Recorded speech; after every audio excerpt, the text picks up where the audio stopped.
All right, let's dive in. Today, we're tackling a book that's been a total game changer for so many people looking for financial freedom. J.L. Collins's The Simple Path to Wealth. The cool thing about this book is how it started. Collins originally wrote it all as a series of letters to his daughter. He just wanted to give her a simple, no-nonsense roadmap to cut through all the confusing financial jargon out there. So let's take a look at the map he drew. Okay, be honest. Have you ever looked at your finances or thought about the stock market or retirement and just felt this wave of stress? Like it's all just too complicated. If that's you, trust me, you are so not alone. And that is the core promise of this entire book. It's designed to slice right through all of that complexity with one single powerful idea. The path to wealth is, believe it or not, simple. So let's just tackle that feeling of being overwhelmed head on. Collins argues that the whole financial industry kind of benefits from making things complicated, but your personal plan, it really shouldn't be. And this right here, this is the absolute heart of the message. Wealth isn't just about how big your paycheck is. It's really about how you think about and how you handle the money you already have. That's the foundational shift we all need to make. Okay, so before we can even start talking about building wealth, there's this massive roadblock we have to clear out of the way first. Let's talk about debt. And Collins does not mince words here. He sees debt not as some kind of tool or just a normal thing we all have. Nope. To him, it's a destructive force that holds you back, limits your choices, and just ramps up your stress. It's the single biggest barrier to freedom.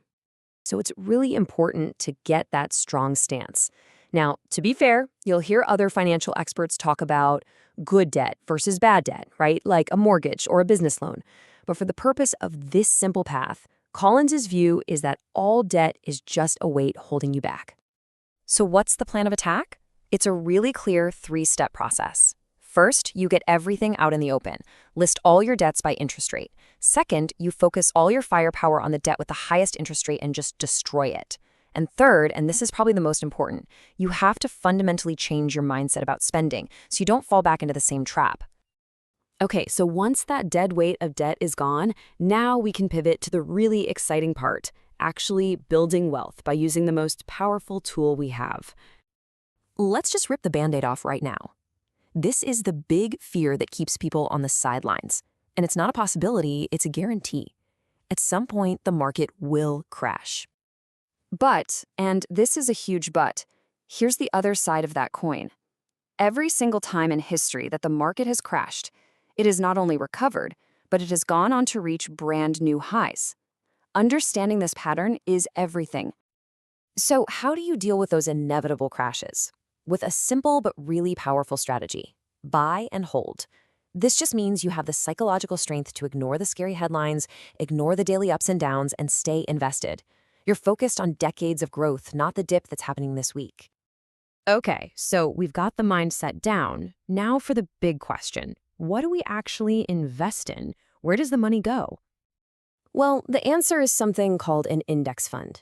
Think of it this way. Instead of trying to be a genius and find that one winning needle in a haystack, you just buy the entire haystack.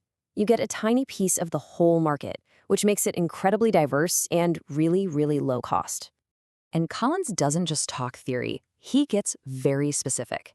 His number one recommendation is a fund called VTSAX. That's the Vanguard Total Stock Market Index Fund. The name says it all. You get to own a small piece of pretty much every public company in the US.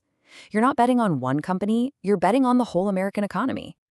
Now, while a stock fund like VTSAX is the engine for growth, Collins also suggests having an anchor for stability, especially as you get older, and that's where a bond fund comes in. If you think of stocks as the rocket ship, then bonds are the parachute.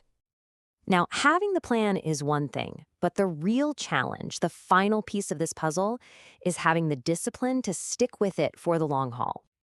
And we keep coming back to this theme because it's so important. When a strategy gets complicated, we tend to tinker with it, which leads to higher fees and more mistakes. A simple, even boring plan isn't just easier to follow. Collins says it's actually more effective. This brings us to the final boss battle, managing your own behavior. Seriously, your biggest enemy isn't the market, it's that little voice in your head telling you to sell in a panic. The secret weapon against that? Automation. You set up automatic investments and let the system do its thing, taking your emotions completely out of the equation. If we boil this whole book down to one simple, repeatable mantra, this is it. Number 1, spend less than you earn. Number 2, avoid debt. Number 3, invest the rest. That's it. That is the whole game. And what's the point of all this? What's the destination at the end of this simple path? It's not about having fancy cars or a huge house. It's about something way more valuable: freedom. It's about the peace of mind that lets you live life completely on your own terms. And that brings us to the end. The path has been laid out for you. It's clear, it's simple. So the only question left